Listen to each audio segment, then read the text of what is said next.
Sebelum melanjutkan, jangan lupa subscribe dulu. Terima kasih. Bab 302, pernahkah kau mendengar tentang harta surgawi? Sambil membawa Eminent Holiness Halberd di tubuhnya, Huang Xiaolong berjalan ke gubuk rumput keempat. Di dalam gubuk rumput keempat, lukisan-lukisan wanita cantik digantung di dinding dan tidak ada yang lain selain lukisan-lukisan ini. Huang Xiaolong melihat sekeliling dan menghitung total 16 lukisan wanita cantik. 16 wanita cantik, semuanya berbeda, unik, lembut, tak terkekang, manis dan murni, memikat. Dan ke-16 wanita cantik itu telanjang. Melihat lekuk tubuh yang glamor, puncak-puncak yang megah, dan padang rumput yang subur di bawahnya, bahkan dengan kemauan keras Huang Xiaolong, dia tidak dapat menghentikan detak jantungnya yang semakin cepat. Huang Xiaolong butuh waktu untuk menahan hasrat yang membuncah di hatinya, matanya terfokus pada benang merah yang melilit ke-16 tubuh telanjang wanita cantik itu. Lengkungan dan lilitan benang merah pada lukisan wanita cantik itu berbeda, Huang Xiaolong yakin bahwa ini menunjukkan aliran energi dari teknik kultivasi. Huang Xiaolong menoleh ke lukisan pertama, memperhatikan sebaris kata di sudut kiri bawah, ditulis dalam teks kuno yang sangat kecil. Seni ajaib 7 keinginan. Seni sihir 7 keinginan. Bukankah yang mulia berkultivasi dalam teknik yang mulia?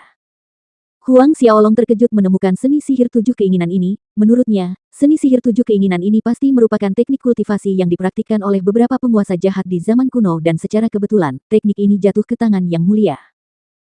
Huang Xiaolong tidak membuang waktu untuk bersikap sopan, dan tanpa ragu, ia memindahkan semua lukisan ke dalam cincin Asura. Ketika ia sampai di gubuk rumput kelima, gubuk itu sebenarnya kosong, sedangkan di gubuk rumput keenam, ada tongkat kerajaan yang ditaruh di dalamnya. Di kepala tongkat kerajaan itu ada ukiran kepala binatang surgawi, matanya merah tua, memancarkan momentum terhormat dari binatang surgawi kuno. Melihat ini, Huang Xiaolong mengambil tongkat kerajaan itu. Memegangnya di tangannya, kehangatan menyebar di telapak tangannya.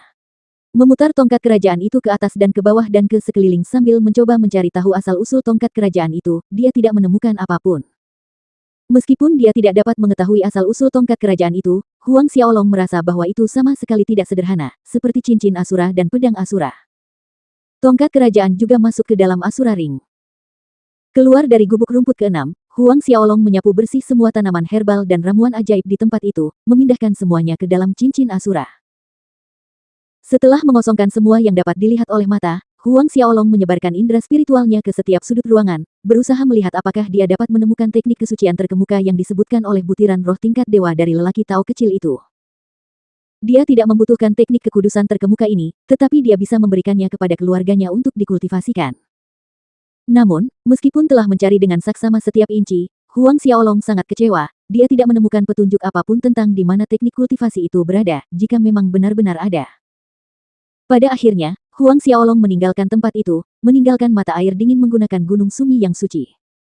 Dalam beberapa bulan terakhir, dengan ikan energi spiritual dan angin dingin biru yang diserap oleh Huang Xiaolong, dingin yang menusuk di dasar retakan telah sangat berkurang dibandingkan saat ia pertama kali tiba. Pada tingkat ini, semua udara dingin akan sepenuhnya menghilang dari retakan dalam waktu 1 tahun. Pada saat itu, Huang Xiaolong tidak lagi menunda-nunda, memanggil kembali gunung Sumi yang saleh ke dalam tubuhnya, dia terbang tinggi, menuju langsung ke tepi retakan. Sebelumnya, Huang Xiaolong menghabiskan lebih dari 10 jam untuk mencapai dasar retakan dari atas, tetapi sekarang, dalam perjalanan kembali, kecepatannya telah berlipat ganda. Dengan kecepatan yang luar biasa, Huang Xiaolong semakin dekat ke tepi retakan. Pada saat yang sama, di tepi celah, 2 sosok duduk dalam pose meditasi. Mereka tidak lain adalah orang-orang yang sama yang tertarik oleh auman naga dan tetap tinggal untuk menjaga kemungkinan lahirnya harta karun, yaitu guru dan murid, Feng Gong dan Dai Li. Namun beberapa bulan berlalu dan harta karun yang mereka nanti-nantikan itu tidak kunjung datang. Feng Gong menatap ke bawah ke celah yang tak berdasar itu, penantian selama berbulan-bulan ini telah menguras kesabarannya. Apakah penilaiannya salah? Jika ada harta karun yang lahir, itu pasti sudah terwujud sejak lama. Tuan, mungkin kita bisa mencoba turun lagi. Tanya Dai Li. Feng Gong mengangguk setuju dan berdiri, bertekad untuk kembali menyusuri celah itu. Ia tidak mau pergi begitu saja seperti ini. Namun, saat ia bersiap untuk melompat dari tepi jurang, suara angin kencang terdengar dari bawah, mengejutkan kedua orang itu. Pada saat berikutnya, mereka melihat siluet terbang dari celah dengan kecepatan tinggi. Ketika mereka menyadari itu adalah manusia, Feng Gong dan Dai Li tercengang. Selama berbulan-bulan mereka berada di sini, mereka tidak melihat seorang pun memasuki celah itu. Oleh karena itu, satu-satunya kesimpulan yang masuk akal adalah orang ini telah masuk ke celah itu sebelum mereka tiba. Orang ini benar-benar berhasil menahan angin dingin biru, dan bertahan di sana selama beberapa bulan. Mungkinkah orang ini tidak takut dengan angin dingin ekstrim di dasar celah itu? Sementara mereka berdua tenggelam dalam keraguan dan keterkejutan, tubuh Huang Xiaolong melesat melewati tepian retakan, mendarat dengan lembut di tanah dengan satu putaran. Merasakan hangatnya sinar matahari di kulitnya, Huang Xiaolong menarik napas dalam-dalam, sangat menyegarkan. Setelah sekitar 7 hingga 8 bulan, ia akhirnya kembali ke permukaan. Rasanya seperti seumur hidup telah berlalu. Kemudian Huang Xiaolong menoleh ke arah Feng Gong dan Dai Li. Melihat Huang Xiaolong menatap mereka, guru dan murid itu pun tersadar dari keterkejutan mereka dan Feng Gong diam-diam merasa lega ketika melihat kultivasi pemuda itu hanya berada di pertengahan tahap ke-10 Xiantian. Tuan, mungkin orang ini tahu tentang harta karun di dasar celah itu. Dai Li mendekat ke arah Feng Gong sambil berbisik di telinganya. Feng Gong mengangguk, dia memiliki pemikiran yang sama. Anak muda, aku punya beberapa pertanyaan untukmu, jika kau menjawabnya dengan jujur, aku bisa melepaskanmu. Namun, satu kata yang salah dan retakan ini akan menjadi tempat pemakamanmu. Feng Gong menunjuk ke retakan di belakangnya, menyatakan dengan nada merendahkan.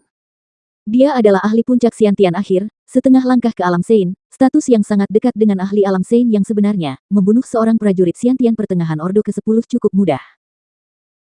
Sejak ia turun ke dasar retakan, Huang Xiaolong menemukan gua kultivasi yang mulia, menelan buah merah menyala, memurnikan ikan energi spiritual, pelet roh tingkat dewa dan kekuatannya meningkat pesat, sehingga ia dalam suasana hati yang baik. Mendengar kata-kata Feng Gong tidak membuatnya marah sedikit pun, diam-diam tersenyum dalam hatinya, ia menatap Feng Gong, apa yang ingin kau ketahui? Berapa lama kamu tinggal di bawah? Feng Gong bertanya. Huang Xiaolong merenung, lalu menghitung waktunya dengan cepat dan menjawab, kira-kira 7 bulan. 7 bulan. Feng Gong dan muridnya saling berpandangan, keduanya tercengang dalam hati. Kalau dihitung-hitung waktu yang mereka habiskan di sini, sudah hampir 4 bulan. Namun, pemuda berambut hitam di hadapan mereka sebenarnya sudah ada di sini 3 bulan lebih dulu dari mereka, turun ke dasar retakan. Kau punya harta karun yang bisa menghalangi elemen dingin ekstrim. Mata Feng Gong menyala dengan keserakahan saat menatap tajam ke arah Huang Xiaolong. Huang Xiaolong tersenyum tipis melihat ekspresi kedua orang ini, benar. Siluet Feng Gong berkedip saat mendengar jawabannya. Kedua tangannya membentuk cakar, dia tiba di depan Huang Xiaolong dalam sekejap, mencengkeram bahu Huang Xiaolong, matanya tajam seperti ujung pedang saat dia menuntut, bicaralah, apa itu? Serahkan. Kalau tidak. Huang Xiaolong tetap acuh tak acuh, membiarkan cakar pria itu mencengkeram bahunya. Cahaya menyilaukan bersinar dari telapak tangannya saat gunung emas kecil muncul di tengah telapak tangannya. Energi Buddhisme yang melimpah segera melonjak keluar seperti gelombang pasang, memancarkan lingkaran cahaya keemasan yang memukau. Tak lain dan tak bukan adalah Gunung Sumi yang suci. Feng Gong terpesona, api menari-nari dengan ganas di matanya, ini.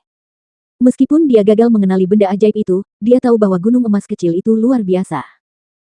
Huang Xiaolong tertawa, pernahkah kau mendengar tentang harta karun surgawi? Harta karun surgawi. Feng Gong dan Dai Li berseru keras pada saat yang sama. Maksudmu ini adalah harta karun surgawi. Feng Gong menatap tajam ke arah Gunung Sumi yang berada di telapak tangan Huang Xiaolong, napasnya semakin berat. Tentu saja dia pernah mendengar tentang harta karun surgawi, setiap harta karun surgawi mengandung kekuatan dan tenaga misterius. Tangan Feng Gong gemetar, satu tangan bergerak, terulur ke arah Gunung Sumi yang saleh di telapak tangan Huang Xiaolong.